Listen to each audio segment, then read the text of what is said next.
Kung meron mang isang tao who turned tragedy into opportunity, siya si Sandra Sanchez Montano. Isa siyang survivor ng killer earthquake noong 1990. Habang nagkakaroon ng aftershock, bumababa, so hindi na ako nakakahinga. 3 kami noon na magkakaibigan, natabunan po ako. Declared dead na siya, pero biglang nabuhay at doon na nag-iba ang direksyon ng kanyang kapalaran. Naging nurse, naging doctor, binigyan ng iba't ibang parangal sa Pilipinas at abroad. Itinayo niya ang Cheers Global Nursing Home Care. Isang malaking home care facility ang tatayo ngayong taon sa Longlong, La Trinidad, Benguet. Kung idinala mo sa nursing home care, parang inabandon mo siya. Hindi po.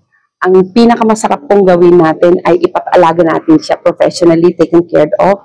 Yung kanyang mga gamot, yung kanyang pagkain, yung kanyang laboratory, yung kanyang medical check-up ay all in proper order. For more details, hanapin lang Cheers Global Nursing Home Care Facebook page. Ang pagkabuhay ni Sandra ay meron palang mas malaking purpose. At sabi nga nila, if there is love, miracles will happen. Emil Peredo sa Arangkada, Baguio.